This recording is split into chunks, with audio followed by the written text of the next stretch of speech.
nagagaw kiridu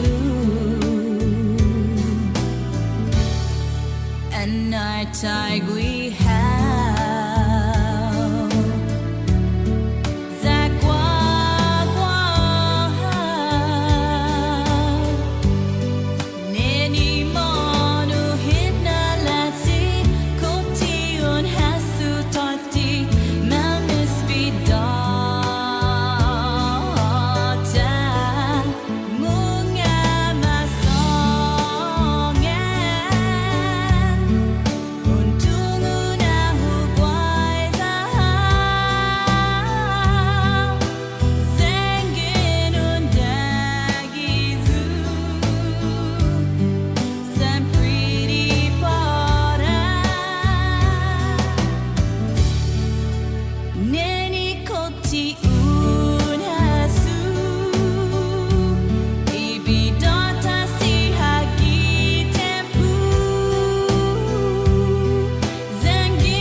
Ay sinati untungu tagihiti ningo puthagu jatiwa chaka hau jangin undingu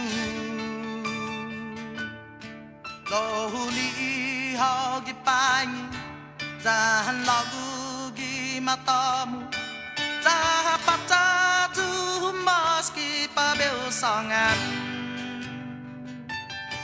lau tiu hongi telu na ponna puti du na pagu ni wahu gagagi magagi fionmu aku magi ga pagang sabil sangon ni historia sahabu zamu aku magi ga pagang sabil sangon ni historia sahabu zamu ai sinati unhongi nai kura sonhuku makati ai putagu ai lohagu itelu ai magai tin hasu na putagu tu na neni na mapatu long na karugi zago zan ma gọi na ti zamu za beo hana zani na nu na tunu apu ma giga pago za de sangana ni sura sa hogu zam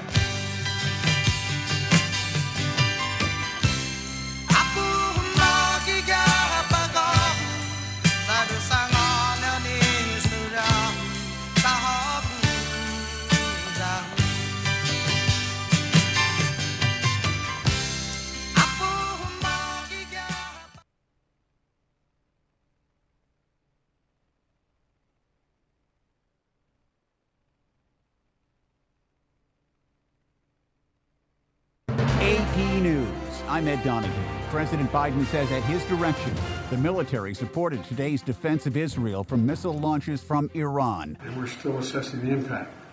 But based on what we know now, the attack appears to have been defeated and ineffective. Israel had been warned this was coming after the recent deaths by Israel of leaders of Iran-backed Hezbollah. Danny Danani is Israel's ambassador at the UN. The Islamic regime in Iran has now shown the world its true face.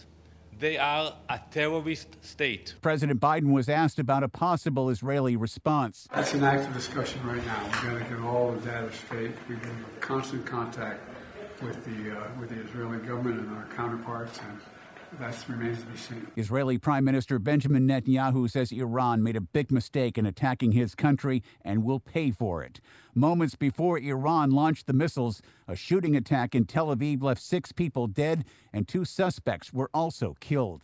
The search for victims of Hurricane Helene continues in western North Carolina. There's flooding. There are mudslides. The number of dead throughout the South from Helene is now more than 150. FEMA's Daniel Lagara says anyone who needs help can contact them. We don't want people to think that we're not ready, that we don't have the funds. We're ready. We have the funds. We have staff and commodities ready to be deployed where needed, as needed. Tonight in New York, Tim Walz and J.D. Vance will meet for their first and possibly only vice presidential debate. It may also be the last debate for both campaigns to argue their case before the election. With 45,000 longshoremen at 36 ports from Maine to Texas on strike for the first time in decades, experts say the workers may yield the upper hand in their standoff with port operators. Their negotiating stand is likely further strengthened from having the nation's supply chain of goods under pressure from the effects of Hurricane Helene. The Dow finished down 173 points. This is AP News. WikiLeaks founder Julian Assange is speaking for the first time since he was released from prison. Assange returned to Australia a free man in late June. His wife Stella said he needed time to recuperate before speaking publicly. Assange explained he's not free today because the system worked. I am free today after years of incarceration because I pled guilty to journalism. I pled guilty to seeking information from a source.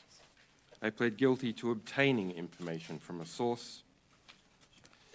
And I pled guilty to informing the public what that information was. Assange is giving evidence of the impact of his detention and conviction on human rights to the Legal Affairs and Human Rights Committee of the Parliamentary Assembly of the Council of Europe. The Parliamentary Assembly includes parliamentarians from 46 European countries. Sound of Assange, courtesy of the Council of Europe. I'm Charles de Ledesma. I'm Ed Donahue, AP News. Good morning, Marianas. So many things we gotta discuss. Happy day, Tirawamian greetings. To Rhoda, Guam, Sabin, and Tinian. For all your island news. From a beautiful place with Pacific views. It's always so much fun on Good morning, Marianas.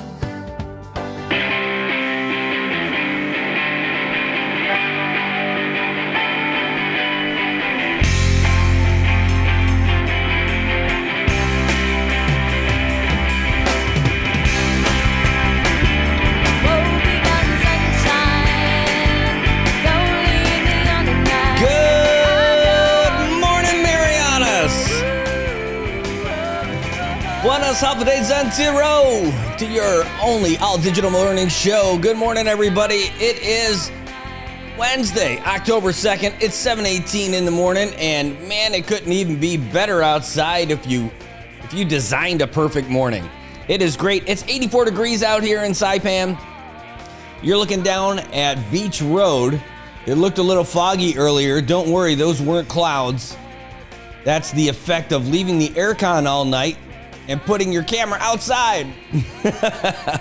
Hey, anyway, it's great. Humidity's at 82% this morning up at the airport. We're looking at partly sunny skies throughout the day with a high near 88. Winds out of the east at 11 to 14 miles per hour. Partly cloudy skies tonight, too, with a low around 78. Winds out of the east 10 to 14 miles per hour.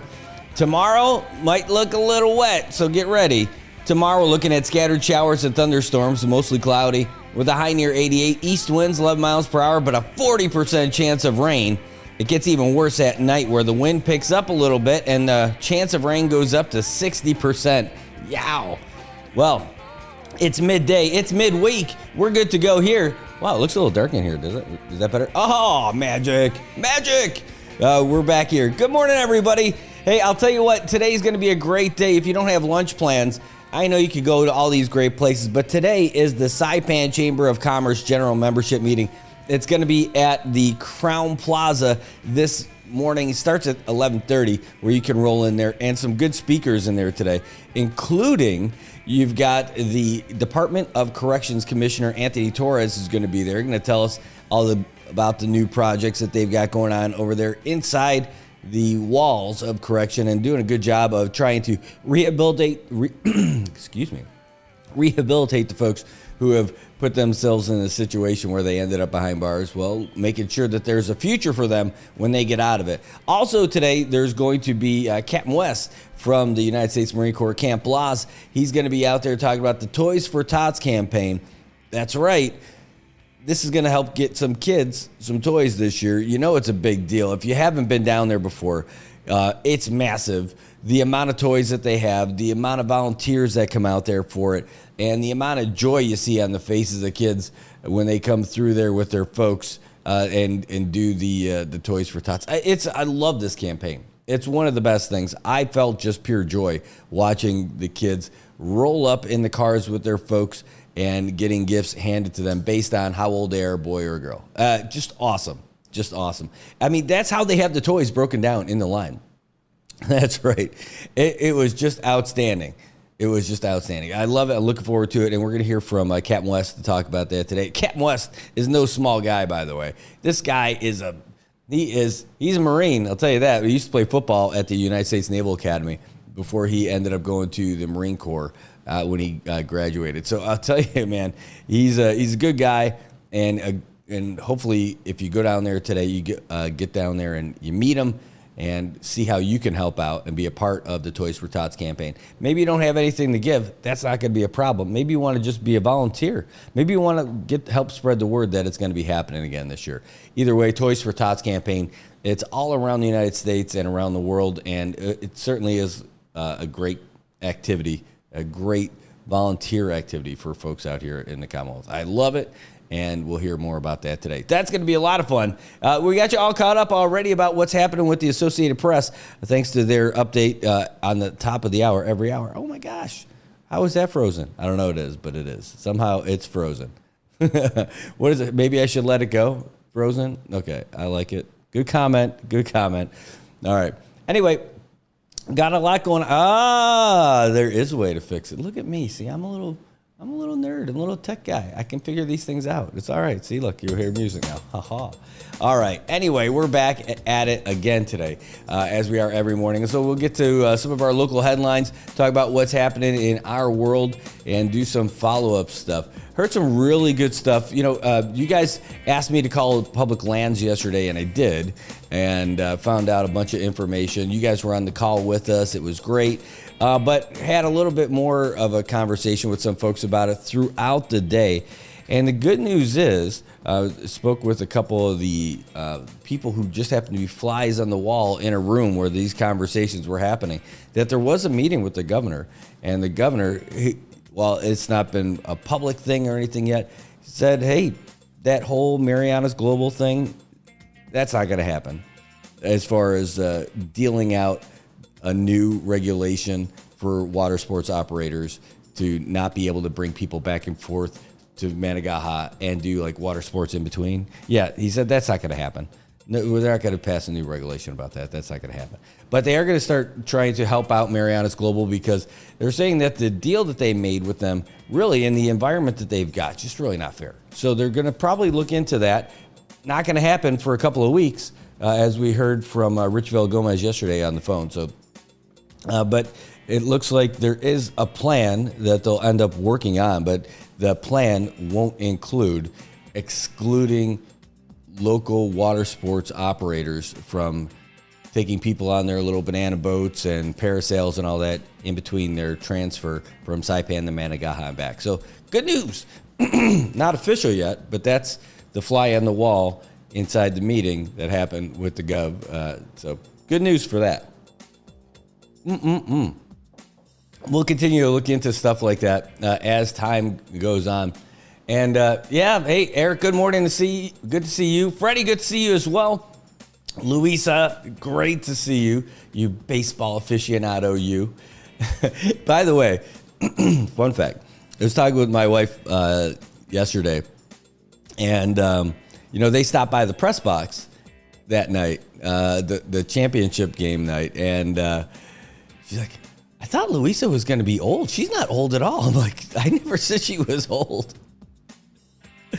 She just figured there was going to be some real nice lady, older lady who is following, and supporting and volunteering and stuff like. Nope.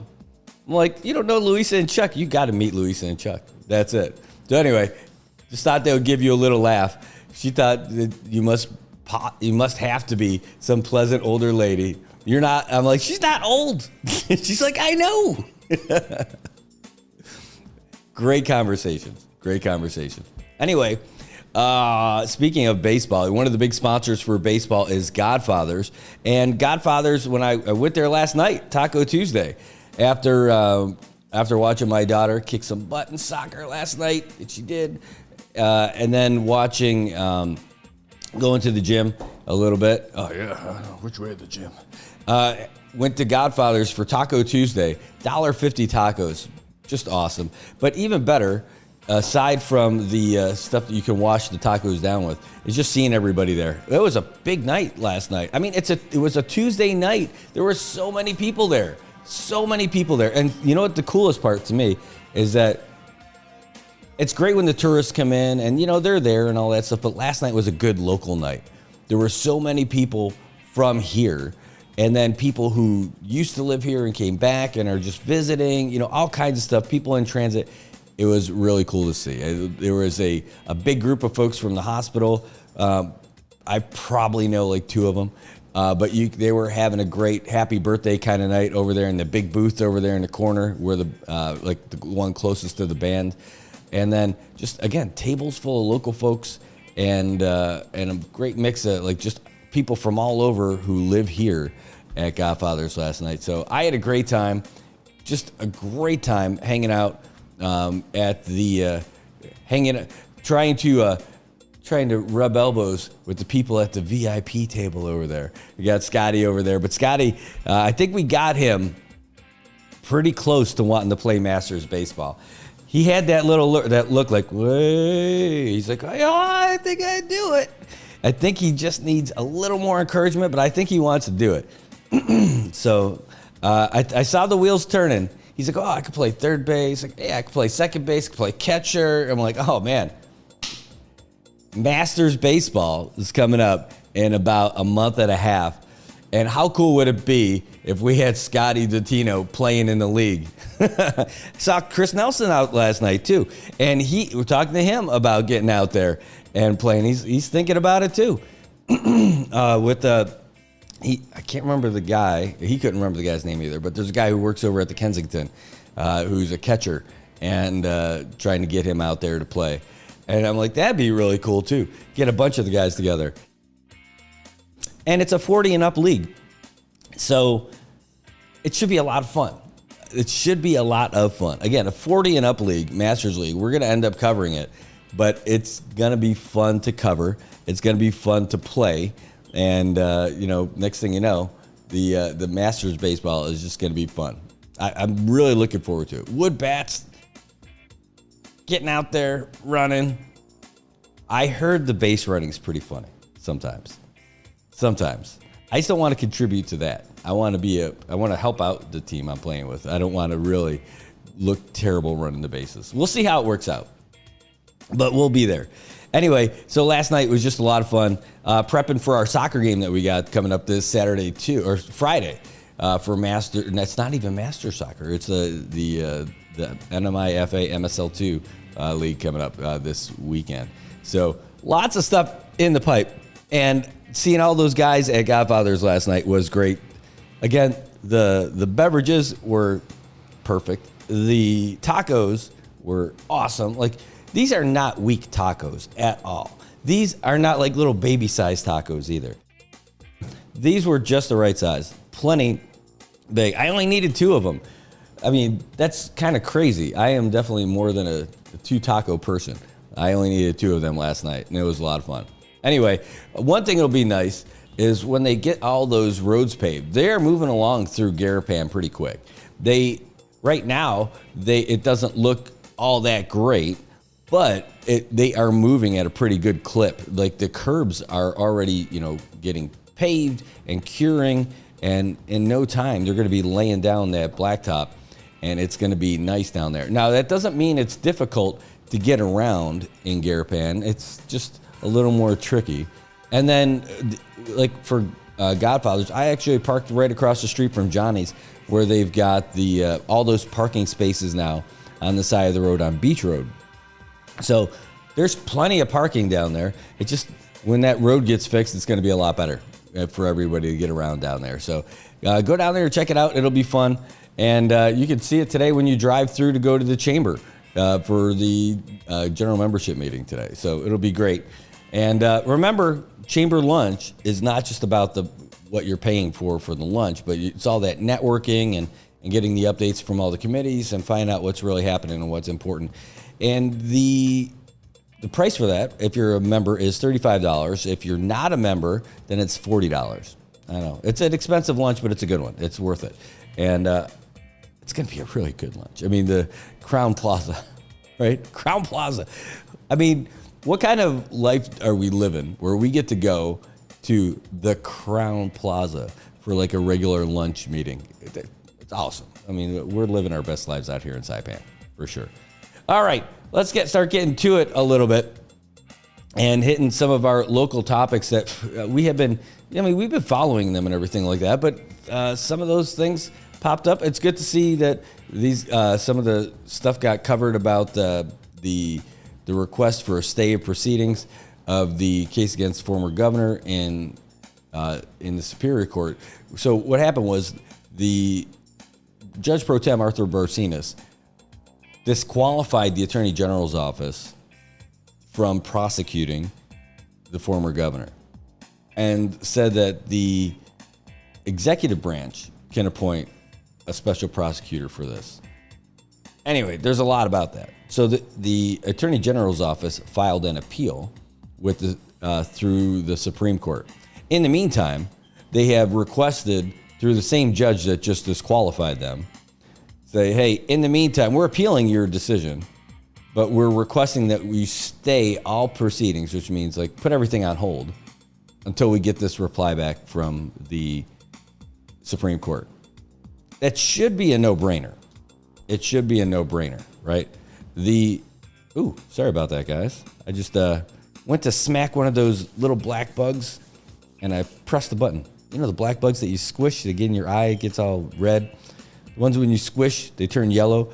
They got in last night, those little bastards, and there's a couple flying around. So you might see me do like one of these once in a while. Don't worry. It's not like a flashback from the 60s. All right, so they requested from Superior Court Judge Pro Tem Arthur Barcinas, say, hey, can we put everything on hold while we do this appeal? Now, here's what happens. He's already disqualified them from talking in the case. What happens if he says, I appreciate your motion, but I can't even hear it because I disqualified you? So that would mean, like, in the next status conference, if there was something that came up, the governor's team shows up, former governor's team, and there's nobody there from the prosecution, and then he's forced to dismiss the case. Start sipping on that tea. And maybe that was one of the tactics to go all along. Yes. So we'll see what happens. I think it's a no-brainer in real world. I think objectively, a judge who is interested in the process should have no problem granting that request for a stay. Will he? That's going to be the big question. Dun, dun, dun. Is there some drama? I don't know, but I think there's always some drama in the local courts. We'll see what happens. And no, I didn't bring the bugs to the press box. This is my milkshake. No, I'll tell you what, the press box, Louisa. Man, I'll tell you, I felt a little conflicted. I had some ant spray. And man, it's those little protein ants, you know, the little ones, the little light brown ones. They kind of keep to themselves. They'll carry bugs away, but they'll get into anything. But they were freaking everywhere. I had to go nuclear on those things. Like all those people who have, and this is nothing against anybody who's this way. Like, oh, let's use the nice way to deal with ants in the house. Oh, it's a kinder, gentler. No, nuke them. Burn them to the ground. I am hitting them with all the chemicals. Like, if there's an Agent Orange for ants, I'm hitting them with that. Like, I have no quarter for these guys when they're in my space. You go outside where you belong, ants. You don't belong in the house. Get them. Yeah, so I got them. The only problem is with that, we're all kind of choking on the fumes. So I may have cut all of our lives short by a few years. I just hope you guys do the most you can with the years that you have left. I'm sorry. It's like the only reason why we could have used like N95 masks is because of the total gassing that I put on the bugs that were crawling around at the press box. Yep. Yes, that's it. That's absolutely right. Louisa, you got it. It was a deep cut, but you got it.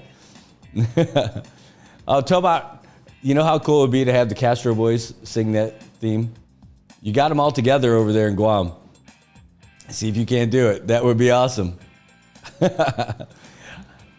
After seeing your comment there. It's a real easy theme. It's only 30 seconds.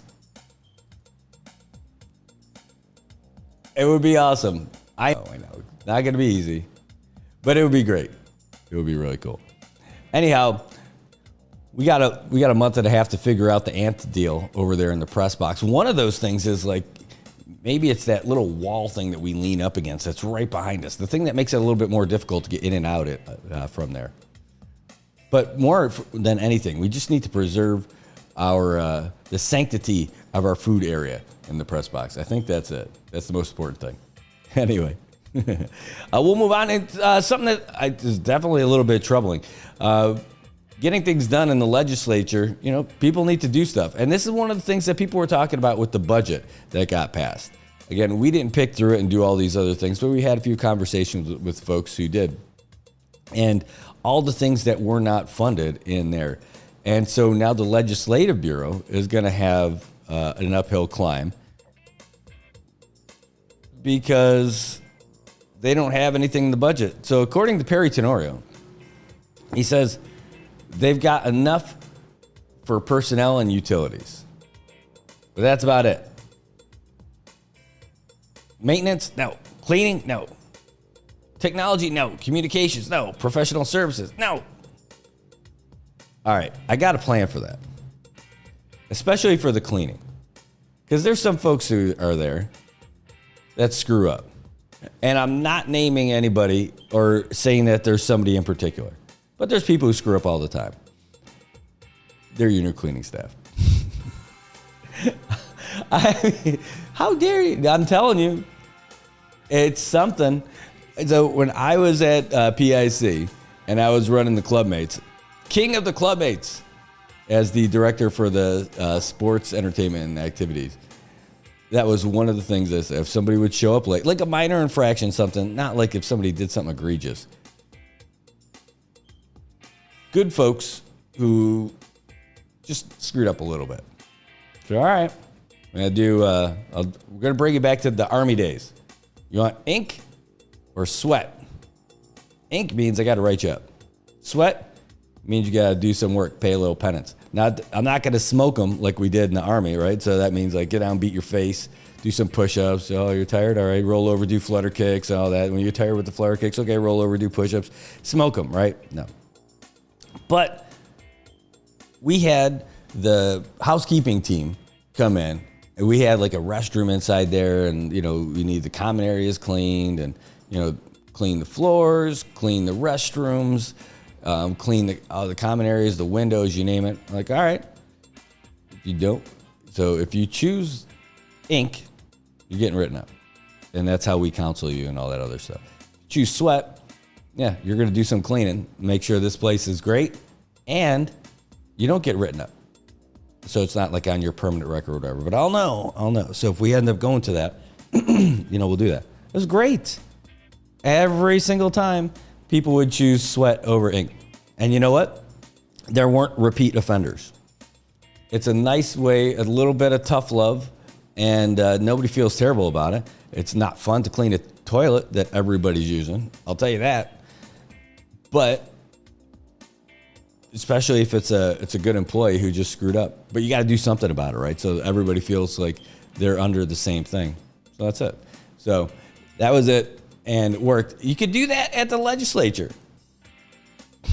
I know you can't do it to the elected guys, but it would be great if you could. You were tardy to this hearing. Could you imagine? Like, everyone who abstains from a vote has to clean the restrooms. You, Brad, you son of a... That's right. You can vote yes. You can vote no, or you can abstain. But if you abstain, you got to clean. You got to clean the restrooms, mop the hallways, sweep the floors. Now, it's different if you're conflicted out, right? That's different. With a genuine conflict of interest. Like, if you're something that would benefit you or an immediate family member, and you're doing that bill specifically for that, and you can, yeah, okay, that's cool. But if you abstain just because you don't want to look bad, you don't want people to judge you based on it, two things. One, people are going to freaking judge you anyway for abstaining. Number two, you got to clean. That's it. I'll tell you what, you can save money. We talked about that a lot. But you can save a lot of money and give more jobs to the Legislative Bureau with a real budget by having them maintain a motor pool of vehicles that are leased at a good rate favorable to the Commonwealth. Not this ridiculous stuff. Give them a fleet of Corollas or Mirages for all the legislators that's maintained by the Legislative Bureau. And you could actually buy them if you want, because they just get assigned to the legislature, to the legislator's office. So pick a representative, pick a senator. All right, you just got elected. Here's car number 7. Here you go. What is it? Oh, that's a 97 Corolla. No, the first go around, it's going to be all new stuff. But you get good deals on them. And it's like a fleet deal. And if you got to refresh the fleet every so often, that's fine. And that's a good idea. But if you did it, say, what's the optimal time to sell a vehicle, right? Maybe it's 5 years. Maybe it's 6 years after getting it brand new. Ideally, you can keep it forever, right? I get that. Totally get it. But if you're going to use that as your office vehicle that you can use as a legislator, or you can use it as your personal company vehicle or your personal government vehicle, you know, the ones that they lease for themselves. After 5 or 6 years, it's time for a new car. Great. Same thing. Update again. We're going to save money every single year on that. And then on top of that, at the end of that 5 years or 6 years, you can have an auction for those vehicles that's open to the community where people can get a good deal, or those vehicles can get purchased at a fair rate by other government agencies that need new vehicles. We're going to save our Commonwealth a butt ton of money, right? Because they'll be paid off after so long, because we're not going to pay for them probably all up front. Maybe we will. But the amount of money that we spend each month combined as a legislature for the vehicles for our elected officials, there's enough. You could buy a brand new car over the course of, let's just say on average, it's $1,200 a month for the releases. And that's right? I'd say that's about right. Some people went higher, some people went in that area. Maybe, I think it's just conservative. Just say $1,200. You could buy a $17,000 car. Like within 2 months, you can have everybody in the legislature, in the House and the Senate, could have their brand new Mitsubishi Mirage or Toyota Corolla, or what do they have? A Kia something, you know, whatever it is. But they have to cancel all their leases. They could pay them outright. No monthly payments. Within about 2 months, let's just say 3 just in case. Let's say 3 months. And then the CNMI would not have to buy another car for an elected official for 6 years. Think of all the money that we'd be saving every month. Brad, you son of a pup. I need to get this vehicle to see my constituents. You can take a car freaking everywhere. There's no rule. There's no reason that you need to have a 4x4 pickup that we have to pay for. There's no reason for it. If you want it, hey, freaking awesome. Get it. You got to pay for it. Not tax dollars. And I'll tell you what, it also sucks that the legislators only get paid $32,000 a year. That's not a great salary. Oh, geez. Sorry, guys. What's going on over here with this? I don't know. Something happened. Hold on. Give me 1 second. What is going on with that camera? I don't know. I'll probably figure it out here in a minute. Okay, I froze it. That was cool. I knew that I could do that. Aha! Magic. That's what you guys have been looking at the whole time with all of the stuff. But I mean, let's do that math real quick. All right, let's do some Brad math. Okay? We'll do all this. CNMI, House of Representatives. Right?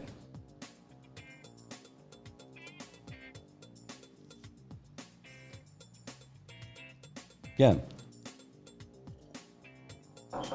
626, so that's 14, 16, 18, 19, 20. So 20 representatives and 9 senators. That's 29. Right? So 29. Now, I just want something nice and easy.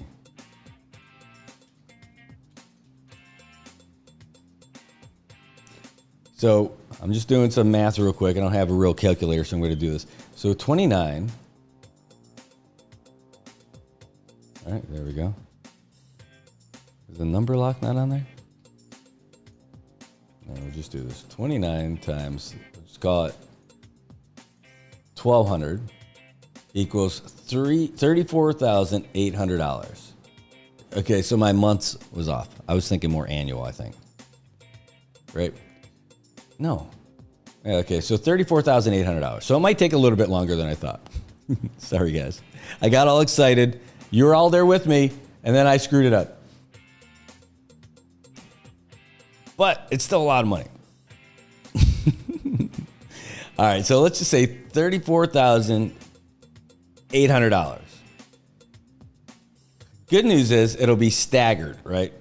So those cars, you can buy like a Mirage for like $17,000, right? That's 2 a month. So it would take about a year. And that's only if it's $1,200 a month that they're paying for their lease. So it would take then a little over a year. And, it would probably be less than that because the amount that they're really paying is higher. But a year, we buy them all at the same time, right?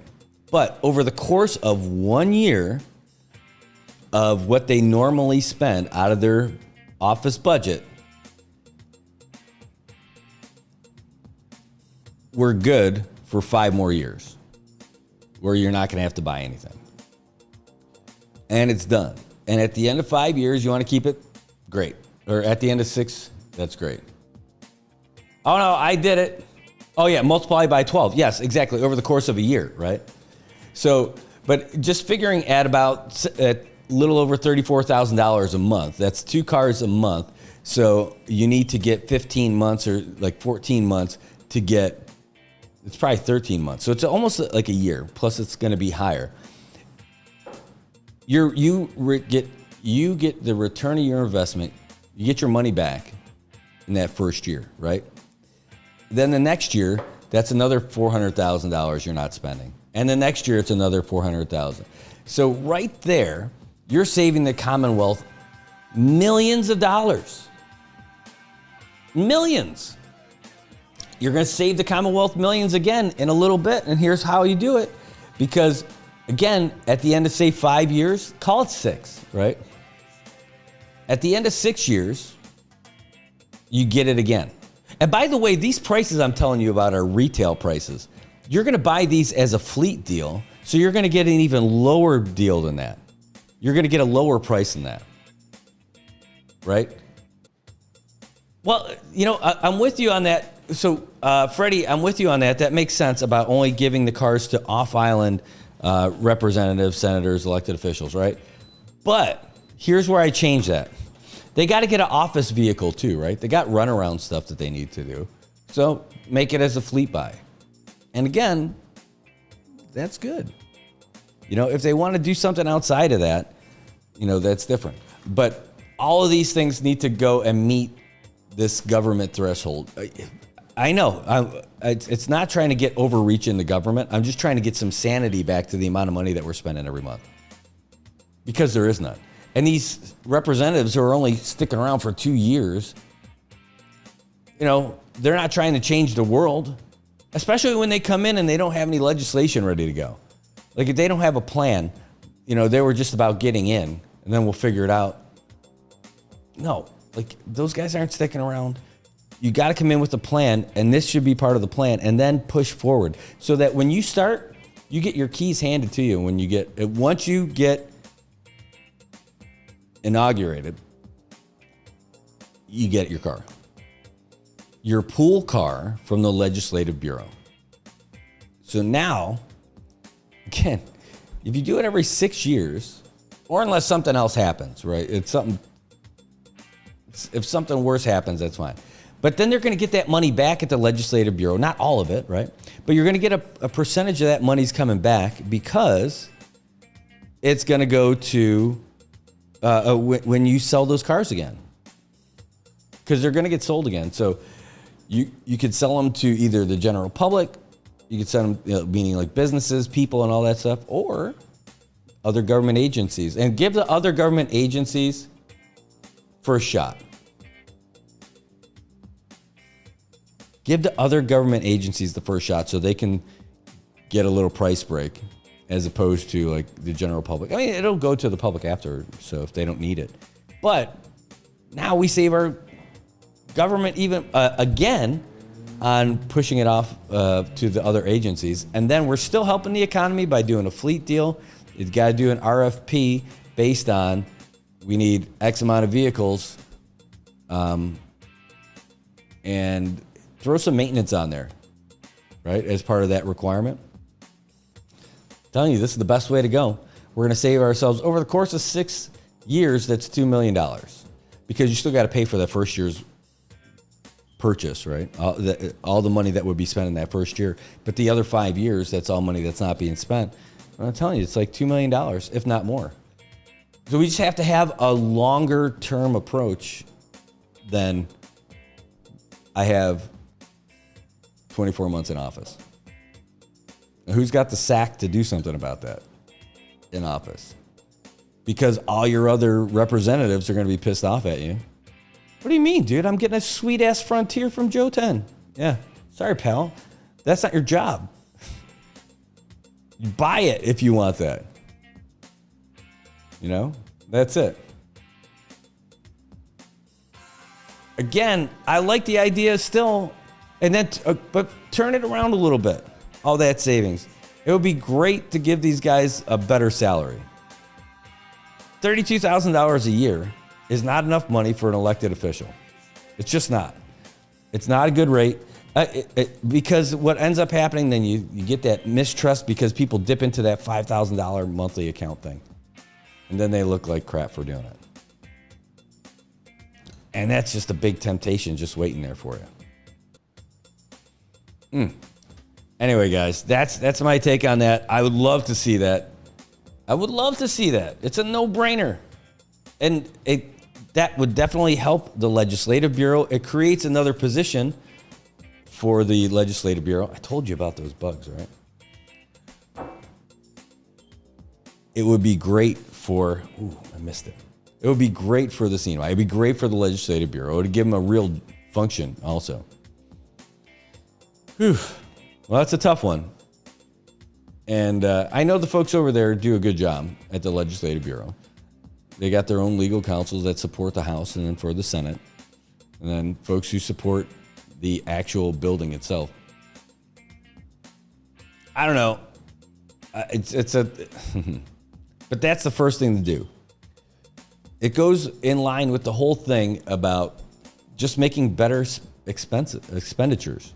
You know, things that make sense, things that are aligned with what we need and what we don't need. And what we don't need are people cruising around in their badass stuff. Cell phones, and they need communication. You know, like, I don't have a problem with paying for cell phones for the legislators. If we pay for their cell phones, they should absolutely get their funds taken care of. But if the CNMI pays for it out of their government funds, right, that cell phone number should be public, right? It's not your personal, like, nobody gets to know your number. No, that stuff gets put on all your letterhead and everything like that, not just your office number. If it's a government number that's being paid for from taxpayer funds. And that way, if you want to have a cell phone that's personal, you don't have to put that out there. But if your office is paying for it, it's got to go on all your cards, all your letterhead and everything, because it's an official government number. Yeah. This is the kind of stuff that shouldn't just come up around like election time either. Everybody who's running for the first time this November, first of all, congratulations to you. Hats off to you for stepping up because you give a damn about the community instead of just chirping about it in front of a camera. You're doing real stuff. You're putting your money where your mouth is. But damn it, come with it. Be ready. From day one, come with it. Nobody is expecting you to be an expert the day you roll in there, right? But come in with your ideas and work with that Legislative Bureau. The Legislative Bureau's got the legal counsels there for you as a representative or a senator so that you can get these things done. So again, you don't have to have it perfect. You tell them what it is that you're looking for, all those little points, and then they will put all the legalese on it. Have them do it. But come ready with it. You don't have to wait. You don't have to go to your political party to say, hey, this is what I want to do. Can you guys? No. It's you as an elected official. Come in there with it. You don't have to ask for permission from the GOP. You don't have to ask permission from the Democrats. You don't have to ask permission from the coalition of independent and Democrats. If you've got legislation you want to push forward, get it written, get it crafted, get it in front of a committee, and then tell the friggin' CNMI that that's what you're doing. Because if it's a really good thing, let everybody know about it. Because if it ends up getting pushed over to committee and it never gets to a vote, shame the crap out of them for something that's going to be good for the CNMI. And then, you know, if you come up with some terrible legislation that's dumb, then, you know, you look bad. It's not like a class where there's no dumb questions. Anyway, come with it, guys. We want you. Everyone who's going to be voting wants the best folks in the office. People who at least, and you know what? We're great with people who aren't even it's not the best and the brightest and the smartest and the most talented and all that stuff. But for people who genuinely give a crap, people who really care and want to do something, people who weren't pushed in to this election, like people who want it because they want to legitimately make a difference. People are willing to look bad because they admit that they don't know what they're doing, or they don't know that they're not experts on all the things, but they dedicate themselves to learning these issues and wanting to make a difference. You're going to be successful, and people will stand behind you all over the place. Commit yourself to that. Don't just try to be a pal with your party or a pal to toe the line. Do the thing that's right and keep moving with that. I'm really excited to see who gets in. But this is worthwhile legislation. Don't be afraid to piss everybody off about their vehicles. Don't be afraid to do it. Because it's the right thing to do. And don't be afraid either to pass, to craft some legislation to get a better salary. One of the reasons why it didn't work last time is because they were trying to get it for themselves in their current term. Yeah, you know what? I'll tell you what. You said, how is 80 grand for the representative? Does that sound reasonable? I mean, it sounds great if you're the representative. I think, though, let's go with, I'm okay with going less than that because it's still less than what you would get for somebody who's qualified to get 80 in the public sector or in the private sector. Dropping down to 60 for your community, I think is worthy. I would say 60 to 65 for a representative or a senator to start. It's almost doubling. If you go 65, you're doubling what they're making now. And I think that's it. And then, and people are going to say, oh, that's crazy. Yeah, but you take away that $5,000 allowance. Except, well, no, you just take away that $5,000 allowance, but you do have a certain amount for travel figured out. And I think most especially, there's a way to structure it so that the travel back and forth from Rhoda and Tinian for the senators and representatives should be factored into the overall budget. It shouldn't come out of just their office account. And I think that alleviates the big, ooh, I should get the $5,000 too issue. Don't give them $5,000 a month. Take all that away for everybody. The senators and the representatives from Rhoda and Tinian, since the seat of power is in Saipan, have a government house for them. Or an apartment, condo-ish, whatever. Get them one of those places, right? And that's it. And it's paid for, not out of their accounts. It's not under their own place or whatever. It's a government thing. So that means somebody's going to clean their place. Somebody's going to maintain their place. It's government stuff, right? So that's that. As far as the travel back and forth, make a limit of, they shouldn't be able to fly back and forth every day to Tinian and fly back and forth every day to Rhoda, right? I mean, that doesn't make sense, right? You got phones, you got cars. Now, if you want to do it, maybe it's once a week. You fly back on the weekends. Buy a bulk deal from Star and say, all right, I need a round trip once a week for each one of them. Can you give me a better deal since I'm paying for it up front? Right? So you get that. Then if they want to fly more, they can pay for the extra stuff. That could come out of their office expense because they already have the travel required to do it. And so now their house is covered, they've got their vehicle covered, and they've got their travel covered. So nobody has an advantage where somebody needs to get that $5,000 a month anymore. Playing field is leveled. It saves the CNMI a ton of money. There's not an unfair expense being forced upon the representatives and senators from Tinian and Rhoda. But Brad, I don't want to live in some apartment that the government says I have to. No, it'll get bid on. There's a real estate office that'll look into that, and that'll be Legislative Bureau's job too. Make sure they have good housing. And if the Legislative Bureau does a crappy job of picking out places for those folks, guess what?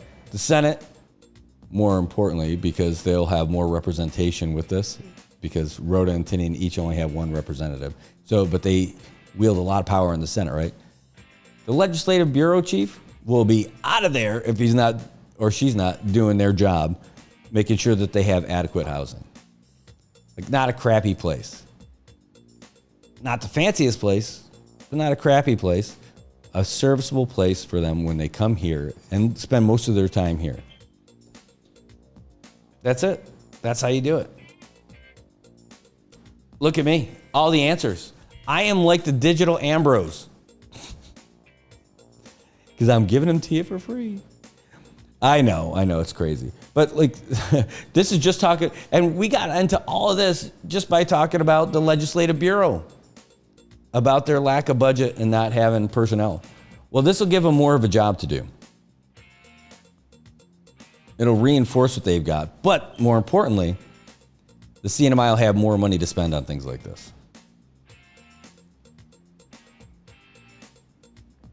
That's it. Are you writing this down? It says U.S. representatives getting over $100,000. What's the difference? Are they much better? Well, it's federal. And I think it's 120. And in the states, there's a lot more competition for those jobs. And it's among people with some pretty impressive, well, don't hear this wrong, but when you've got 300 million people versus 38,000 people who are going for a position, there's going to be some really highly qualified people in that 300 million. There's going to be some highly qualified people here too. But the talent pool is going to be pretty big, and in order to get people into those spots, you want like the creme de la creme, right? And trust me, we get a lot of D-bags who are representing us in Congress, right? Not us in the CNMI, I'm just talking about in the United States, who should not have those jobs, I think. But people in their communities vote for them, and that's good for them. But there's a lot, you got to pay people to get those jobs. You can't pay people $30,000 to be a congressman in the United States. You can't. They'll never take it. You won't. The guys working at McDonald's would take those jobs. They might not, actually, because it's a lot of work compared to what you're doing at McDonald's. Oh, Raymond, you turkey. But you know what I mean? Like, that's it. Like, in a big place like that, and you want to get, and the other thing is, you got people with a lot of, like, if you're a lawmaker in the United States, they're not looking specifically for it, but, you know, if you're making laws, it's good to have people who have a legal background. Now, I don't think that that's the only requirement, and it shouldn't be the standard for people who are seeking that kind of an office. But for something like that, you're talking about laws.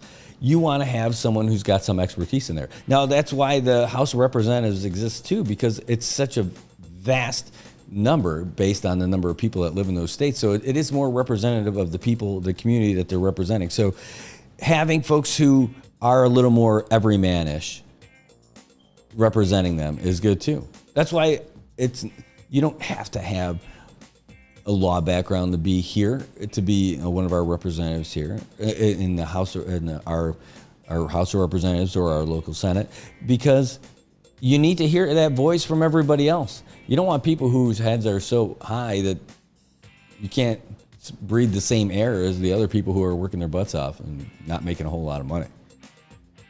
So it's a great mix. That's why I don't like when people knock on people's, like, their education when they're running for office. I'm like, because they don't have a degree in something or something, you're going to say that person can't represent their community? Bull crap. No. That they can't have that kind of job in that place. No, if you know your community and you're willing to be that voice for them and willing to listen to them and communicate that, and the people in that community believe in you, that you're going to be that person for them, heck yeah.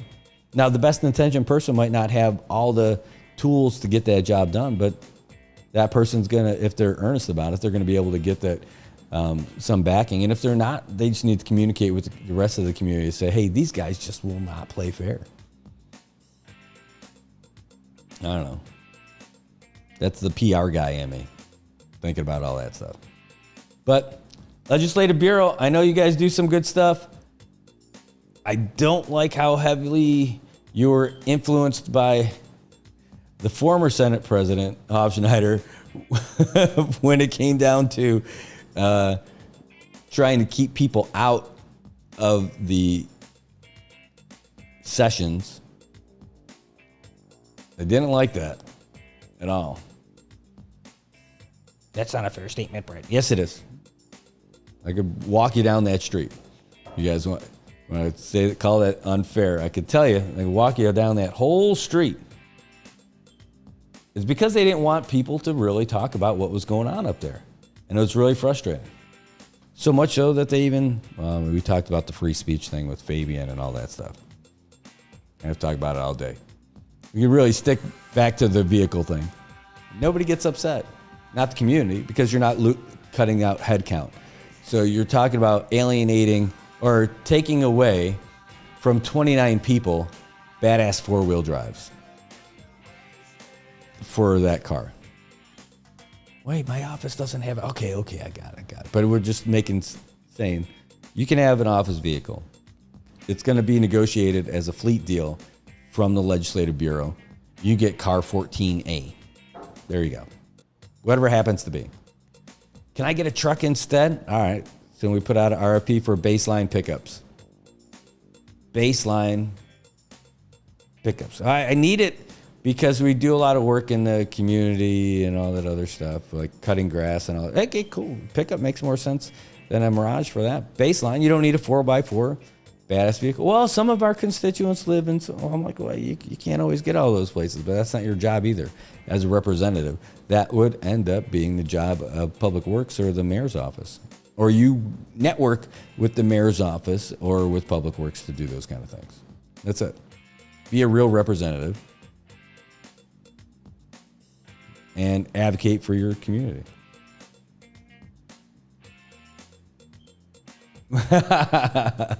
Nice. I like it. All right, guys.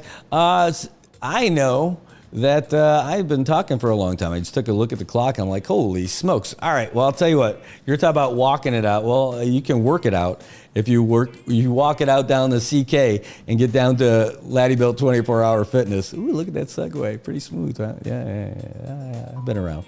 So Laddie Built 24-Hour Fitness, they've got great stuff. In fact, I'm going to be there tomorrow morning after the show. We're going to be taking a bunch of photos and videos and seeing all the cool stuff that they have so we can bring some new stuff to you and let you know about that stuff. But they've got a brand new like shake menu that's going on, the protein shakes. They've got great supplements over there, unrivaled. If you're a member, you get discounts over at PHI Pharmacies, the 3 in Saipan and the 1 in Tinian, so you can even supplement your nutrition, and all the work that you're doing is not going to go to waste. They've got great free weights, they've got great machines, they've got the spin bikes, they've got an octagon, they've got the cold plunge, they've got a sauna. The only thing they need is you. Head down to Laddie Built 24-Hour Fitness in Chalakanoa. You can't miss it. Look for the tallest building in CK. The Aquarius Beach Tower, right in front of it, you got the nice gray building with the green highlights. Bula parking. And you go down there and have a great time. Trust me, they're looking forward to having you come down there. And when you do get down there, tell them that we sent you. They'll love to know that they heard about it from the show. Anyway, head down there, and hopefully we'll see you there. That was a smooth transition. That went nowhere. Ready?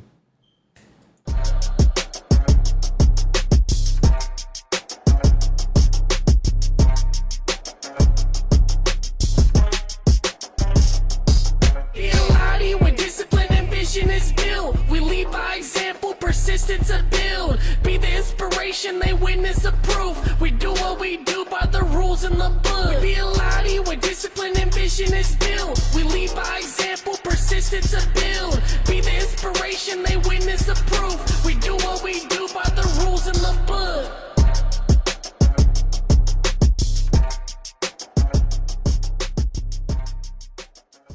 Got Medicaid? Paradise Dental's got you covered. We've got you covered from the moment you walk in the door with some of Saipan's best smiles. Medicaid covers your fillings, your extractions, and your checkups with no out-of-pocket expense. And Medicaid covers all of your x-rays without any additional cost to you. So remember, if you've got Medicaid, you're covered. Don't wait for a toothache. Call Paradise Dental today.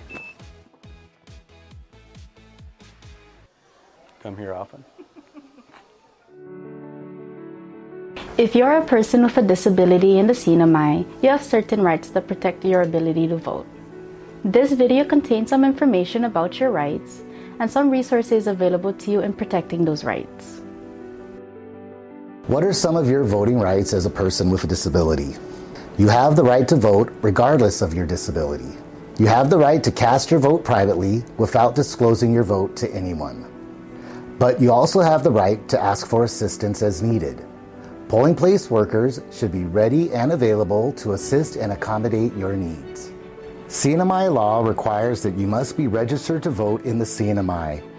You can vote if you are a citizen or national of the United States, at least 18 years of age on the date of the election, domiciled in the CNMI, a resident of the CNMI, and have resided in the Commonwealth for 120 days, are not serving a sentence for a felony, have not been declared by the court of unsound mind, and have registered to vote at least 60 days before the election. As a voter with a disability, you have the right to vote in an accessible voting place. That means you can get from your car through the door to cast your ballot without physical barriers or impediments. Under the CNMI law, any voter who needs help in casting a ballot is entitled to request for assistance. A poll supervisor or the executive director of the Commonwealth Election Commission can provide assistance at the polling place, or you can exercise your right to curbside vote.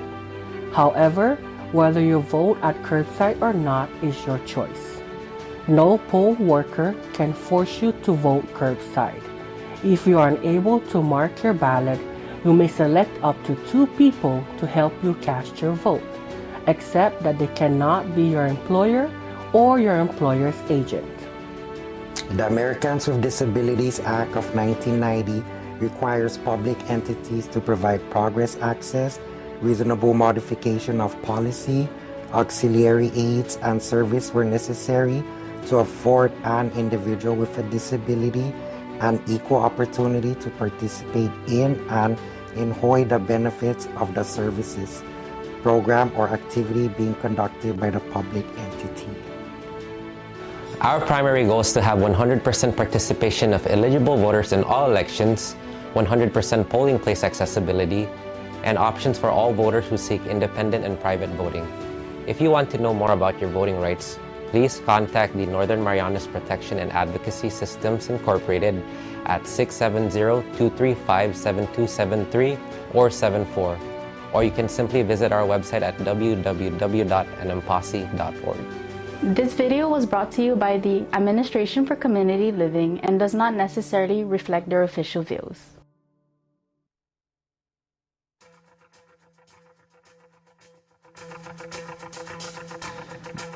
Good morning, Marianas. Welcome back. It's 8:18 in the a.m. here on Hump Day. It's Wednesday, October 2nd, and it's the first Wednesday of the month, which means it is the general membership meeting for, oh, geez, you're looking at nothing. I thought I put you there. There you are. You can see traffic now. All right. Look, nothing wrong with a little technical difficulties between friends. Maybe just user error. I'll tell you what, it is a great day out here today, though. And we even have the latest update from the Associated Press that we're going to fire up for you. We're going to get back to some of our local things, but we spent the better part of the last segment really just getting into talk about the Legislative Bureau and ways that can try and make our government a little bit more efficient so that things like the Legislative Bureau can still be funded and still make sense without cutting headcount, without underfunding the agency. And it all starts right there with the people who work with them all the time. All right, well, hey, before we get to AP, just want to let you know it's 87 degrees outside right now, and we're looking at a high near 88 today. Partly sunny skies throughout the day. Winds out of the east at 14 miles per hour. Humidity currently at 77% up there at the Saipan International Airport. So if you're flying out, at least you're going to fly out on a nice weather day. Not going to be the same tomorrow, because tomorrow we're looking at a 40% chance of rain. Scattered showers and thunderstorms, mostly cloudy, high near 88 tomorrow. It's going to be a little windy, but it's that rain thing. Thursday and then tomorrow night, again, 60% chance of rain. So, hey, at least we got the championships out of the way for the Saipan Baseball League when we did. At least we got through with a nice crispy looking field, and we'll see how it goes from there. All right, guys, we're going to get you the latest from the Associated Press. It's hot off the presses, so here you go. We want to make sure you are squared away with everything happening in the world today. AP News, I'm Ben Thomas. Iran launched almost 200 missiles at Israel today, though Israeli authorities say there were no injuries and only scattered damage from falling shrapnel. Most of the missiles intercepted. The attack came after Israel said its ground troops crossed into Lebanon overnight, aiming to root out Hezbollah. President Biden. At my direction, the United States military actively supported the defense of Israel, and we're still assessing the impact. But based on what we know now, the attack appears to have been defeated and ineffective. Rescuers are scouring the mountains of western North Carolina for anyone still accounted for since Hurricane Helene's remnants caused catastrophic damage. The death toll across the southeast has reached 159. President Biden on the federal government's response. In the storm's wake, I've directed my team, including the leadership of key departments and agencies all across the government, to send every available resource that we have at our disposal to the affected region. Residents have been lining up for water and food and hunting for cell signals, while emergency crews work to clear roads and restore power. Meantime, the National Hurricane Center says Kirk has become a hurricane in the Atlantic and could strengthen into a Category 3. And a Houston attorney says he's representing 120 people accusing Sean Diddy Combs of sexual misconduct. Lawyer Tony Busby says half the people he represents who claim to be victims of Sean Diddy Combs are male, and 25 were minors, with the youngest being 9 years old at the time of the alleged incident. Busby says the first of the lawsuits will be filed within a month, and they will name defendants besides Combs. The names that we're going to name, assuming that our investigators confirm and corroborate what we've been told, are names that will shock you. Combs attorney Erica Wolf says in a statement, Combs denies as false and defamatory any claim that he abused anyone, including minors. He is currently jailed in New York on federal sex trafficking charges. I'm Archie Zaraletta. This is AP News. The labor market remains sturdy. Haya Panjwani has some numbers. The Labor Department reported employers posted 8 million job vacancies in August. That's up over 1.5 million from July. Economists had expected openings to be virtually unchanged. Layoffs fell, but the number of Americans quitting their jobs slid in August. And Seth Sutel has the AP Markets report. Stocks pulled back from the record highs on Wall Street after worsening tensions in the Middle East raised worries about the potential disruptions to the flow of oil. The S&P 500 fell 0.9% Tuesday. The Dow lost 173 points. That's about 0.4%. Both had set all-time highs a day earlier. The Nasdaq Composite sank 1.5%, paring back some of its losses from earlier in the day. Oil prices rose sharply after Iran fired dozens of missiles into Israel. The strike marked a significant escalation of frictions in the region. Treasury yields fell in the bond market. Seth Sutel, New York. And I'm Ben Thomas, AP News. Thanks for listening.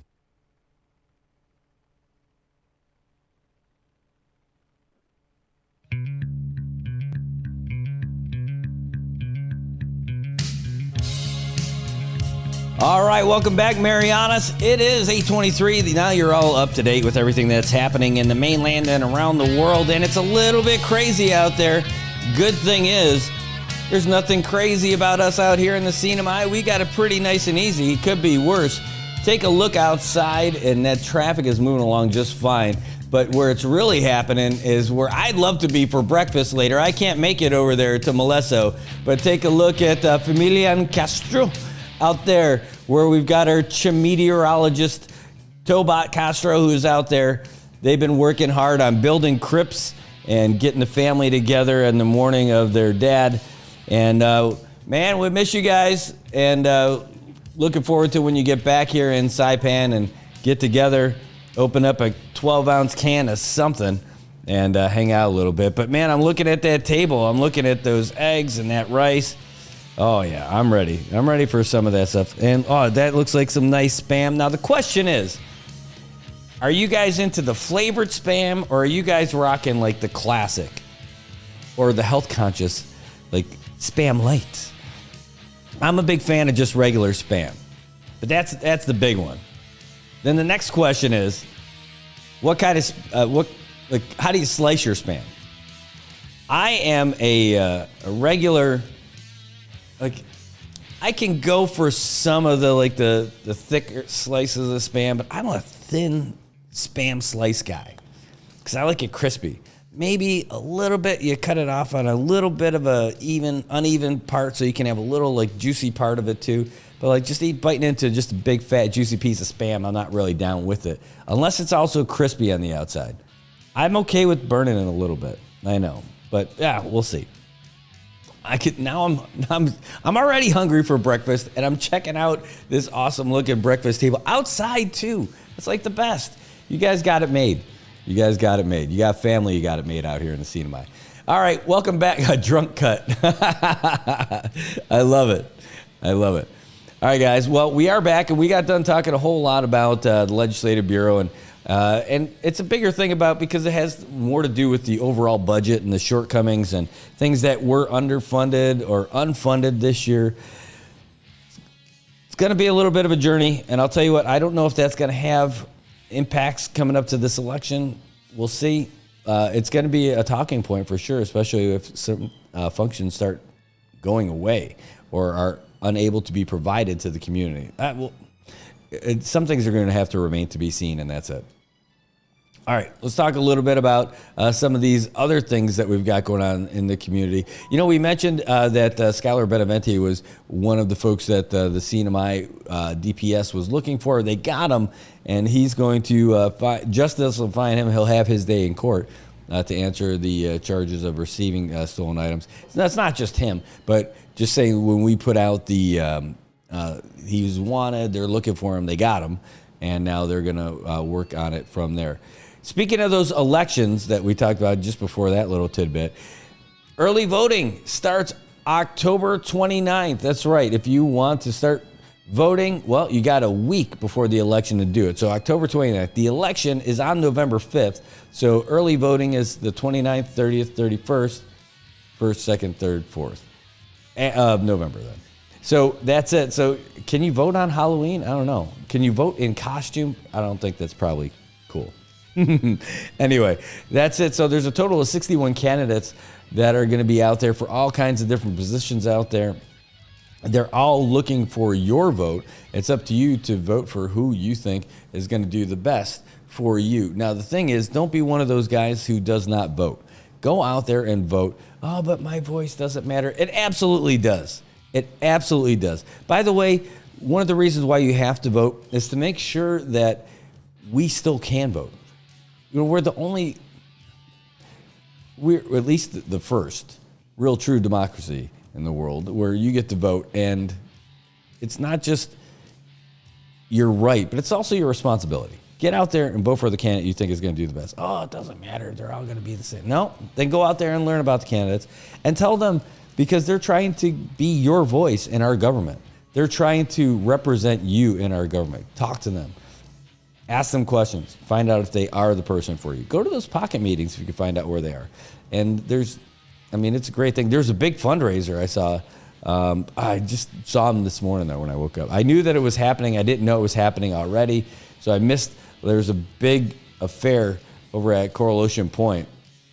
It looks like it was pretty fancy. I wouldn't mind going down there and checking that out. And there's also some smaller ones, but I'll tell you what, it's not this, how big of a party it is. It's just about seeing everybody and getting out there and enjoying it. I've been to them. You know, the only other thing that comes up, though, when you go to those, people post the photos and start looking, who's there? Ooh, you were seen over at that place. Yeah. Oh, but you're over at that one, too. Yeah. Yeah, but you're over at that one? Yeah. I'll tell you, when you're friends with everybody here, you got to go and spread the love. And it's not about like showing favoritism either necessarily. I mean, everyone's got the people who they want to support, and that's cool. But I'll tell you, like in this race here, like for U.S. Congress, there's like 4 people I know who are running for office that I've known for at least or about 20 years, give or take a little bit. And one person I don't know as well. But how do you not go to their events and support them too? Just at least as people. I mean, you can only vote once. And that's it. So there's only one person. You can't even split up your vote. Okay, you get a 25% or you get 20%. You know, you can't do it. But you can still support them in their desire to do good things for the CNMI and doing good things for your community. You're not being a bad friend by going to everybody's thing. I think you're supporting each of them. Like I really am happy that people who I know care enough about our community that they're running for office. And I support that for sure. Without tipping my hat to, ooh, who are you going to vote for and all that other stuff. I'm not going to do all that stuff. But I'll still support all of them for doing it. And be behind them for running, for sure. Because I'm proud of them. It's just, you know, that sounds like something a parent would say. Let's do it more accurately. I admire them for running for office. I admire them for running for office. For opening themselves up to all that kind of public scrutiny. For knowing that if you lose, it's not like nobody's going to notice. And they aren't just opening up their trap.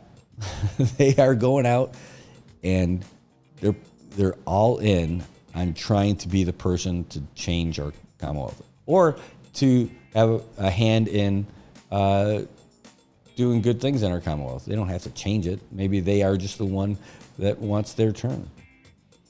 So I admire all of them for running. Whether I agree with politics or some decisions, no, I don't agree with everybody's. Like, there's not one candidate who's running for any position who I could say that 100% I agree with every single thing that they are down with. All right?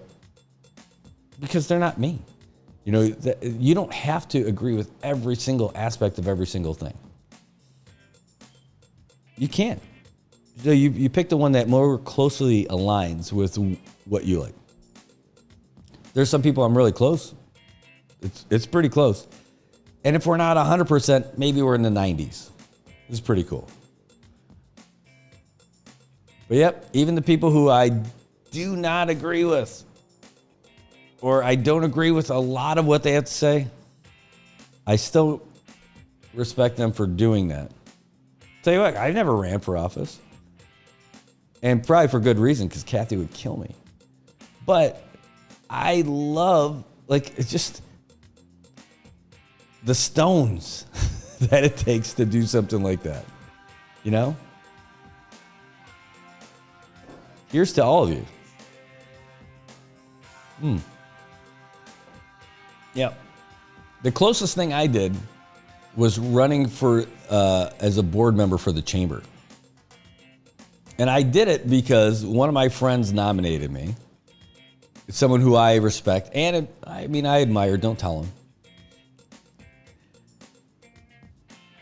But a super well-intentioned person who's talented and smart and thought enough about bringing me in there. And so I'm like, all right, I'll accept the nomination and I'll go for it. And I'll do the best I can at it.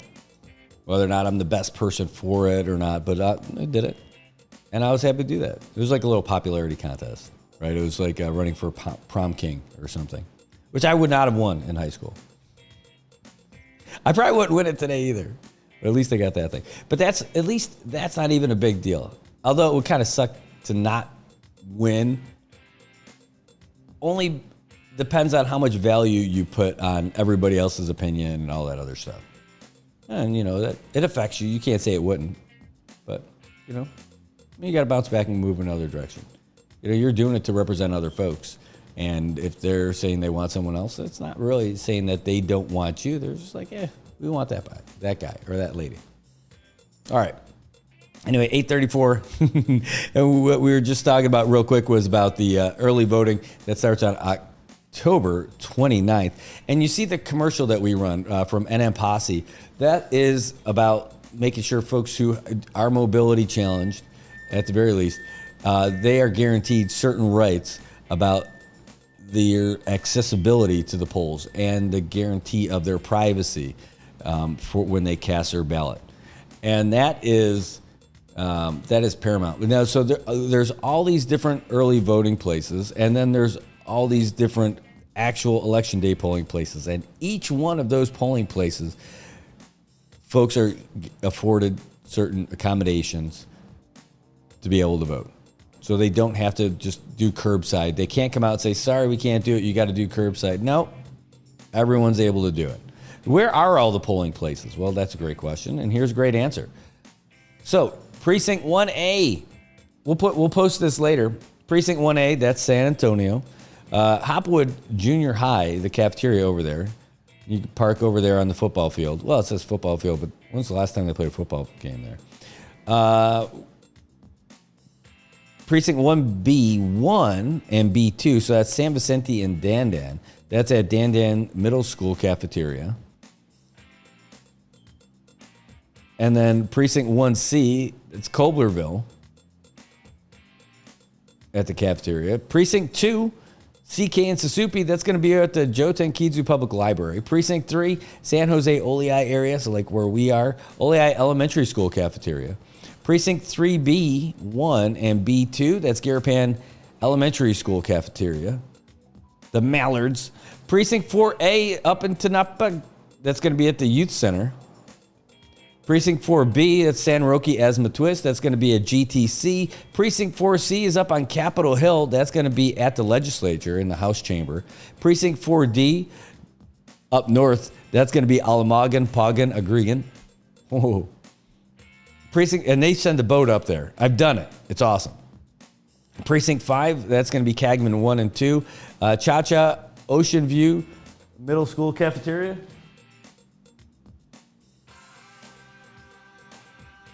Checking the guy who's walking around by the camera. He's just making sure he's picking up some stuff out there. Anyway, Precinct 5, 1 and 2, that's Cagman 1 and 2. That's Cha-Cha Ocean View cafeteria. Precinct 6 is Tinian. That's going to be at the elementary school. Precinct 7 is in Rhoda. That's going to be at Rhoda NMC in room B2. If you got any questions about the election, reach out to the Commonwealth Election Commission, 235-8683. 235-8683. That's 235-VOTE.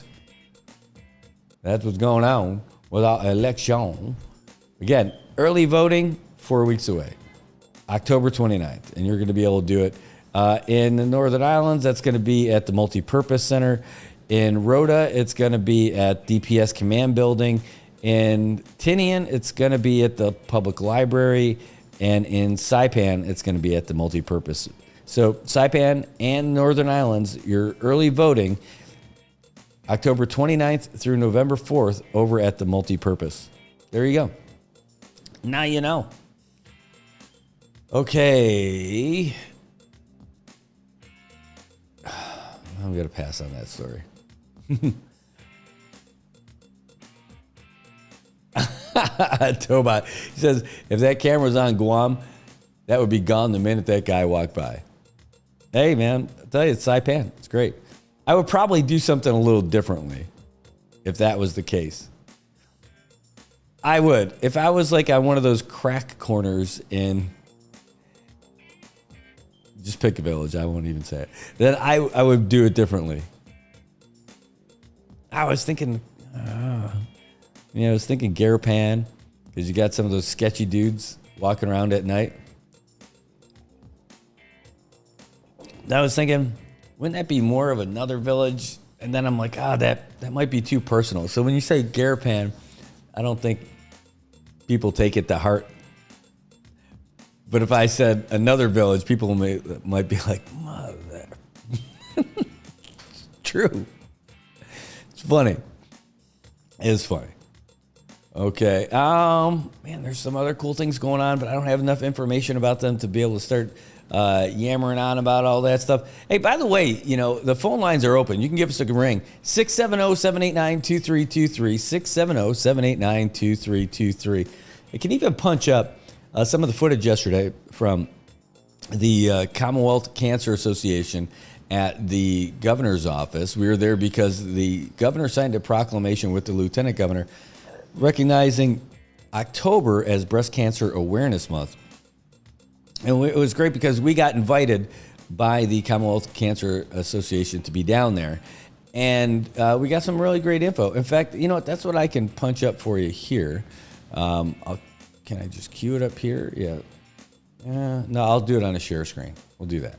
That'll be the easier way to do it. So here, let's get this going. We did a great interview with a couple of the folks who had a lot going on. Wait, don't open up here though. I want to put it on the other screen. All right, hold on. I was going to drop this down and edit it a little bit, but I tell you what, this is going to work just fine. All right, so let's get this started. Let me get this off here and then get this started. We're going to hear from two of our great folks from the Commonwealth Cancer Association. Let us know your name and your title and who you're with. Hi, so my name is Marcelia Teita, and I am the Client Services and Administrative Coordinator at the CCA. Hello, my name is Franco De Leon Guerrero, and I am the Commonwealth Cancer Association Community Outreach and Marketing Coordinator. And so can you tell us about what we were just attending? So today we had our breast cancer proclamation signing here at the governor's office in their conference room. It's just to spread awareness about, the types of cancers that we have, especially because October is the month for breast cancer. That's great. And it was a packed house. You had a lot of people out there. Yes, we did have, actually. We're trying to bring it back because last year we were slowly bringing back our proclamation signing because of the pandemic. So we're happy that this year we actually had a lot of people. Yes. It was great. And so you mentioned that there are a lot of events coming up this month also. Aside from today, what else is happening? Yes, so kicking it off today, we have our partnership with Jotun Enterprises. It's a point-of-sale donation. So when you're shopping at Jotun, before you reach the cash register, let them know that you want to donate $1, $5, or $10 to the CCA. And we also have on Friday, October 4th, our partnership with the amazing Defense team. It's our boot drive and roadside waving. And then on October 12th, which is our CCA fundraiser, we have the Hakuna Matata Zumbathon. It's $10 a ticket and $1 for our raffle tickets. We have amazing donors, thankfully. We really do. And we have a list. So we like to thank our amazing donors such as Atkins Crow, All-Star Sporting Goods, Borderline, Angry Penne, Calvo's Insurance, D&Q, Goat's Gym, Ina's Kitchen, Kiara's Gift Shop, Markpack, McDonald's, PIC, Pizza Hut, Rocksteady, Star Marianas, Saipan Ice and Water, Saipan Stevedore, Take Care Insurance, T-Bar, Jotun Motors, and last but not least, Coca-Cola. And then starting today, actually, we have a partnership with our cafes, bars, and bakeries. So starting with the cafes, we have Cafe 670, Cha Cafe, Cafe Drive-Thru, Coffee Stop, Common Ground, Decaf Free, Half a Day Roasting, Half a Bean, Java Joe's, Mango Six, and Steak Cafe. They are retailing a pink drink. We also have our bars, which is Naked Fish, Safe House, and Tapped Out. Also retailing pink drinks, non-alcoholic and alcoholic options. And lastly, we have our bakeries, Herman's Modern Bakery and the Cookie Shop, retailing breast cancer-themed cookies. By purchasing, you are donating. By purchasing, you are supporting us because all of our partners will donate 15% of the proceeds to Commonwealth Cancer Association. That's great. I know MMAC came back. Yes. And it was awesome. It really was. We're very grateful for our MMAC committee. They're amazing. We have a lot of volunteers, and we're planning for the next one. You might have a date picked out yet? Is it just going to be in May again? Not yet. We're going to be meeting with them, so to be discussed. Yes. Awesome. Anything else you'd like to share with anybody? On Wednesdays, we have to wear pink. Pink. We wear pink on Wednesdays. Yes. Pink on Wednesdays. Yes. Awesome. Well, thank you again so much. Thank you so much. Thank you. All right, so I am definitely not wearing the pink today because I need to get a pink shirt if I'm going to do pinks on Wednesdays for the month of October. But that was great. Some really good information. There's stuff happening throughout the month for breast cancer awareness. And if you want more information, reach out to the Commonwealth Cancer Association. But let's see if I could do this. Here's just a little group of everyone getting together. Oh, geez. It is just loud in there. That's all right. It doesn't look all that great. Ew. Oh, geez. That's somebody who did not want to be on the camera. Who is that? Oh. That's so funny. All right. I'm just fast forwarding through the group photo. And there's the lady who was going through, and as she was walking past the camera, put her hand up in front. I'm like, this is right after the big group photo and the video and all that stuff. So it's kind of funny. I'm just going to see if I can't get the governor's comment real quick. I think this is the clip. We'll see. It is. 1 second. Thank you, Lynn. Yeah, we do this every year. And thanks to the Commonwealth Cancer Association. Lynn and Nikki and your team.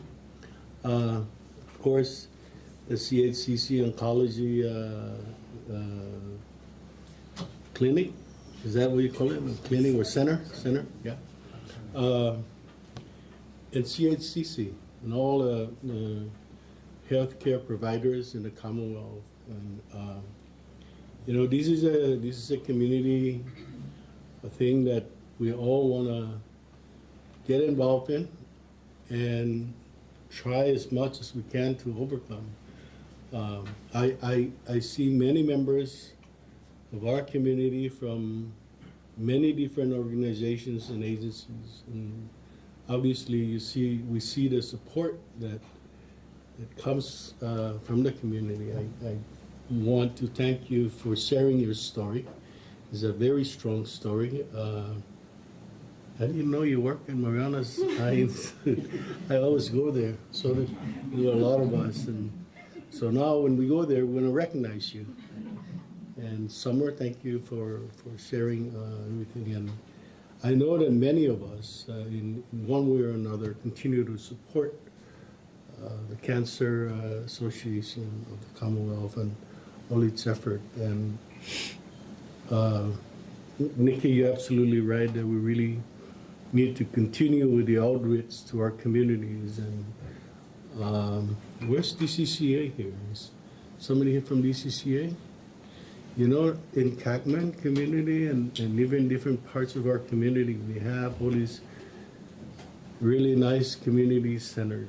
And maybe CHCC and the governor's office and the association and many nonprofits and even the legislature can figure out how to reach out to the communities, because you're absolutely right. And every year we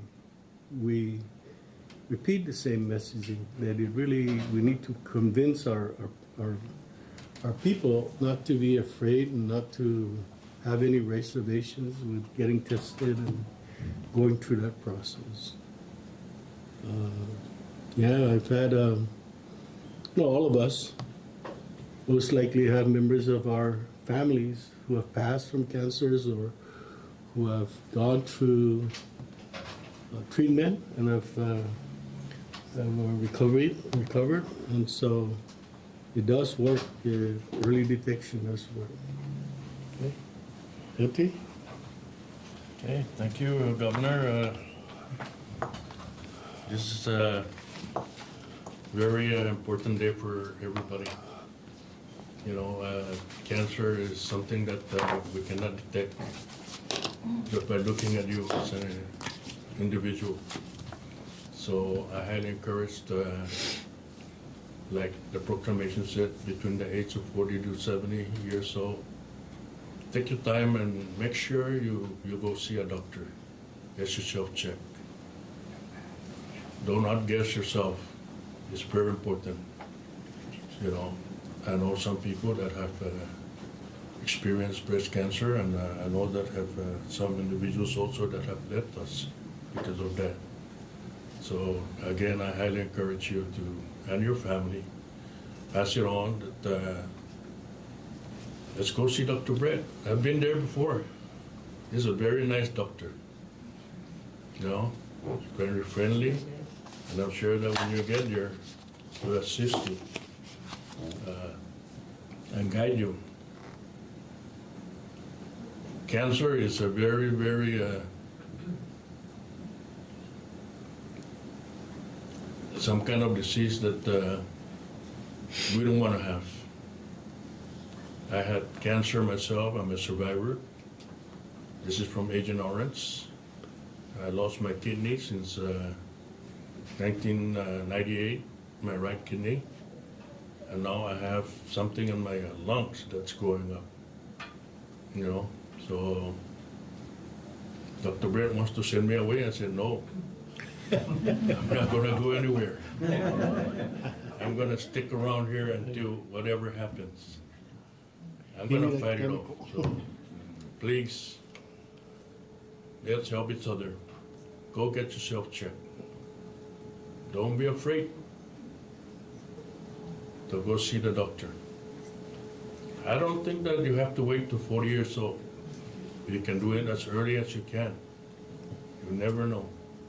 So it's better to be safe than be sorry.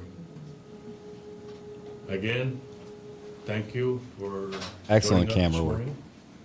Thank you, Mr. Speaker, for joining us, and Congressman Probst, and all the other guests here who are here this morning.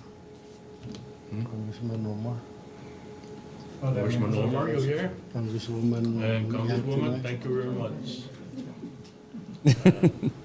Thank you for joining us to support these cause. Again, let's encourage our people, especially our females, to go get checked. Even the guys, get yourself checked, not only for breast cancer, but other cancers.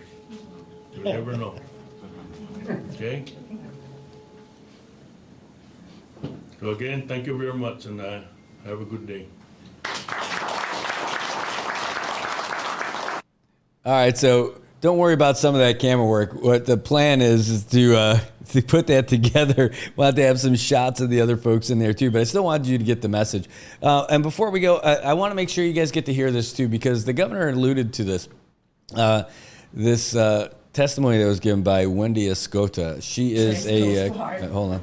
She is a cancer survivor, and she explained a bit about her journey and the battle that she continues to fight, and the support that she's received through the Commonwealth Cancer Association, and the folks who are behind the MAC and why it's important. And I want to share that with you real quick. Cancer is close to heart. I'd love and be honored to be part of this event.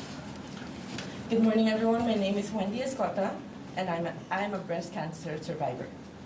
I was diagnosed 4 years ago at the height of the pandemic. At that time, I was not only battling cancer, I was a full-time wife, mom, employee, and a student finishing my bachelor's degree. A quote that helped me throughout my journey is from Tomas Monson, who said, "We cannot direct the wind, but we can adjust the sails." In life, there are forces that we can't control, like cancer, which can feel like a storm. We can control or stop the disease itself, just like we can control the wind. But what we can control is how we respond to it. The sails represent our choices, our mindset, and our actions. While we can't change the diagnosis or the treatment that we need, we can focus on what is within our power. How we care for ourselves, how we lean on our support system, and how we hold on to hope. By adjusting our sails, we choose resilience. We focus on small victories. With each adjustment, we navigate through the challenges ahead. The win may be unpredictable, but with the right mindset, we keep moving forward, finding strength in the journey. If you ask me today whether I would change anything, I would say no. I may have questioned it in the beginning, but because of my cancer journey, I learned something important, that it's okay to not be okay. I learned that it's okay to feel weak and not be strong all the time. It's okay to cry without warning. But most of all, it's okay to it's okay to ask for help and lean on the people who love you and support you on every step of the way. Through my journey, I discovered that no matter what storm we may face, a positive mindset can lead us to a better tomorrow. And here I am today. I finished my bachelor's degree after getting my surgery. I saw my son graduate high school, join the National Guard, and I got promoted as a general manager at Marianas Eye Institute. Lastly,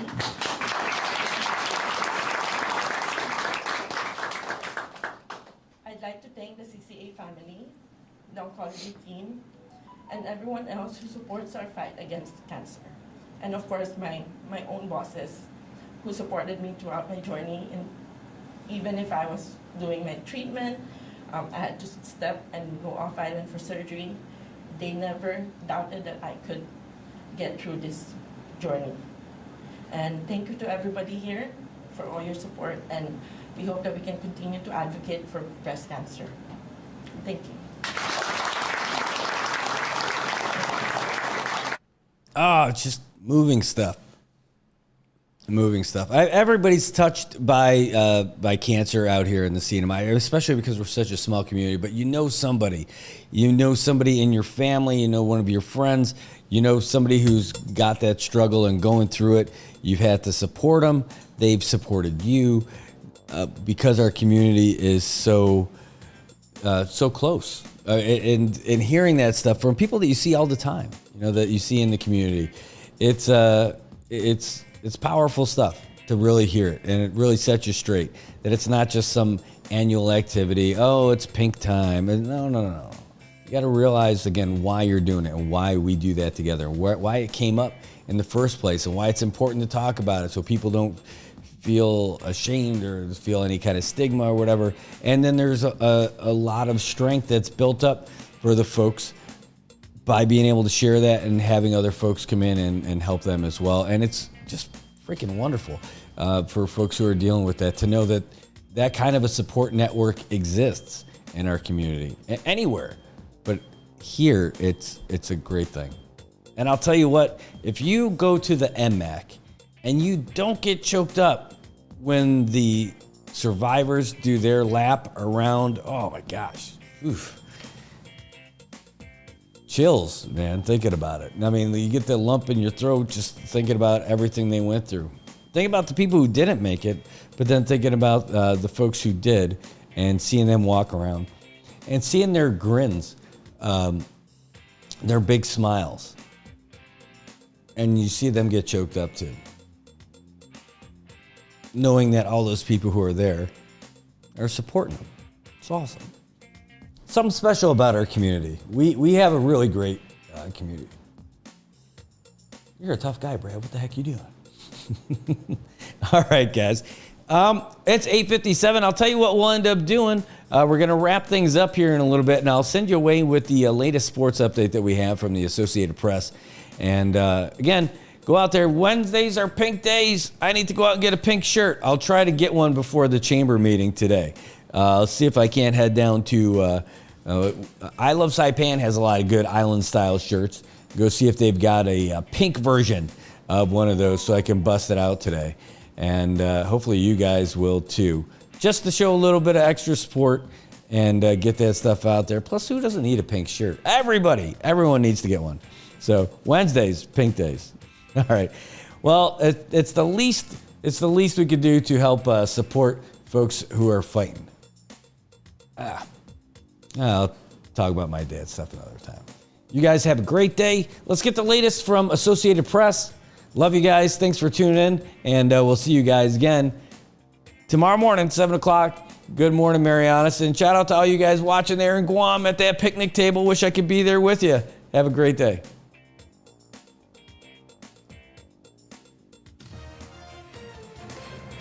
AP Sports, I'm Chuck Freeman. Baseball's all-time hits leader Pete Rose has passed away. Mike Reeves has the story. Rose accumulated 4,256 hits in his career and played on 3 World Series winning teams. He was a 17-time All-Star. He was banned from baseball in 1989 for gambling on the sport and was never inducted into baseball's Hall of Fame, but he was inducted into the Cincinnati Reds Hall of Fame in 2016. I can honestly tell you, to date, this is the biggest thing ever to happen to me in baseball. Rose was 83 years old.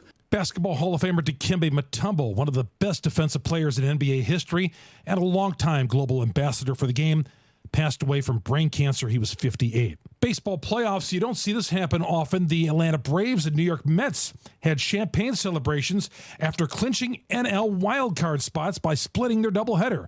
Jim Hart reports. In Game 1, the Mets came back from 3-0 and 7-6 deficits. They vaulted past the Braves 8-7 on Francisco Lindor's dramatic 2-run homer in the 9th. I got the pitch that I wanted, and you never know if the ball is going to go out or not, but I felt like I got it 100%. Facing elimination in Game 2, the Braves used 6 pitchers to shut out the Mets 3-0 on 3 hits. Matt Olson celebrated afterwards. They deserved to win that game, that first game. And being able to come out and seal it in the last game of the year was awesome. Starter Grant Holmes pitched 4 shutout innings, striking out 7 after Braves ace Chris Sale was scratched due to back spasms. The wild card round starts today with 4 games. A couple of Monday Night Football games. The Detroit Lions held off the Seattle Seahawks 42-29 behind a perfect game from quarterback Jared Goff.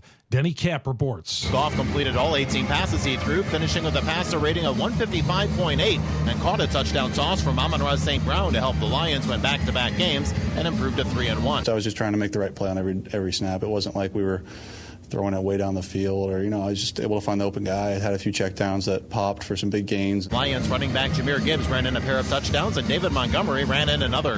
Seahawks quarterback Geno Smith went 38 of 56 for 374 yards, a touchdown and a pick, as Seattle fell from the ranks of the unbeaten, dropping to 3-1. While the Tennessee Titans beat the Miami Dolphins 31-12 behind their backup quarterback, as David Schuster reports. Nick Folk went 5 for 5 on field goal attempts as Tennessee won its first game this season. Folk converted from 29, 47, 51, 52, and 53 yards and added extra points on both of the Titans' touchdowns. Will Levis started at quarterback but left early with an injured shoulder. Mason Rudolph finished up with head coach Brian Callahan saying there is no quarterback controversy. Yeah, Will's healthy. He's our quarterback. It was not a decision based on anything other than his health and protecting him, particularly with the bye week and the shoulder that didn't feel great. I didn't want to put him back out there, and I knew I was going to run the ball quite a bit. So that was really what it factors. But he's our starter when he's healthy, and we're ready to roll with him. Tony Pollard rushed for 88 yards and a touchdown. As for Miami, their offense struggled all night, totaling just 184 yards, with their record falling to 1-3. Back to baseball, Chaim Bloom will replace longtime St. Louis Cardinals president of baseball operations John Mozeliak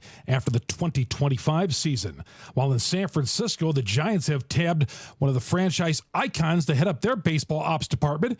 Correspondent Gethin Coolball reports. The Giants have hired former catcher Buster Posey as their new president of baseball operations and fired Farhan Zaidi. Chairman Greg Johnson made the announcement a day after the Giants finished 80-82 in manager Bob Melvin's first season, with one more victory than a year earlier. San Francisco won the NL West in 2021 but hasn't made the playoffs since. The 37-year-old Posey joined the club's ownership group in September of 2022, less than a year after his retirement in November 2021. In the NBA, a number of training camps have opened up, and questions outnumber answers as the New York Knicks await the outcome of a proposed major trade. Correspondent Bruce Morton has the details. Karl Anthony Towns was in the Knicks building, though not yet a member of the team. The swap bringing the All-Star Center to New York while sending Julius Randle and Dante DiVincenzo to Minnesota hadn't been completed by the time the Knicks met with reporters on Monday. As such, the team couldn't comment about the status on any of the 3 players. The Knicks are hoping the trade will become official before their first practice on Tuesday in Charleston, South Carolina. I'm Bruce Morton. And I'm Chuck Freeman, AP Sports. Good morning, Marianas. So many things we gotta discuss. Happy day, Tirawamian greetings to Rhoda, Guam, Saipan, and Tinian. For all your island news from a beautiful place with Pacific views. It's always so much fun on Good Morning, Marianas.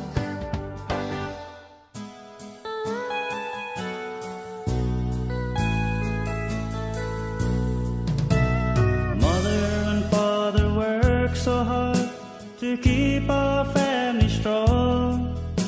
They struggled throughout the years to teach us right from wrong. Father works to make ends meet to keep the roof above our heads. Mother sorts the bills to pay, cooks our meals and makes our bed. This song is for you, Mom and Dad, from all your kids. We wanna tell you we love you. Thank you for the things you did. It's hard for us to show how much we really care. We want you both to know that our love was always there.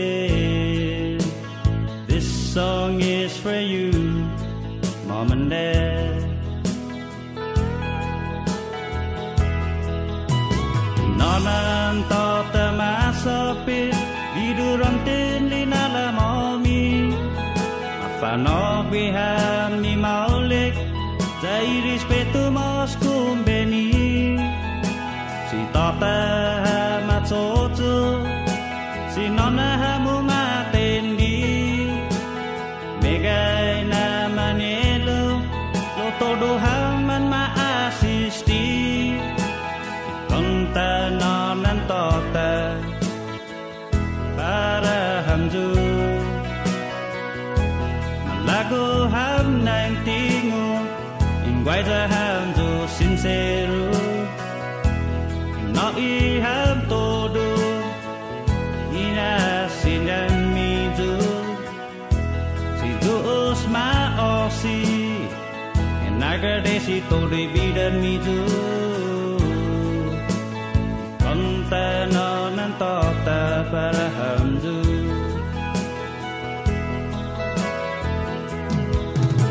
The struggles and pain we put you through broke your hearts and made you tear.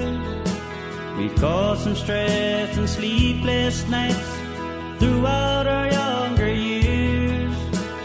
Mom and Dad, we ask you both to hear what we have to say. Andrew, Dan, Doreen, and Jen, Charmaine, Chris, and Renee, Dinga, John, and Dinga, Gabe, Charlie, the youngest one.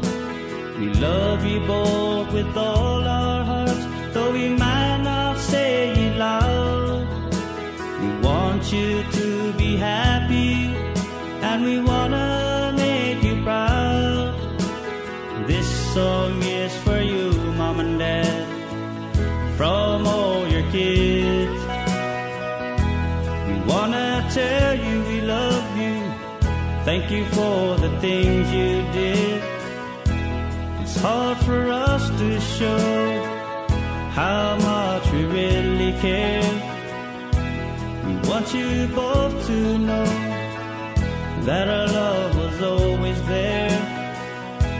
We kept it in so long, and now we tell you in the form of a song. This song is for you, Mom and Dad. This song is for you, Mom and Dad. This song is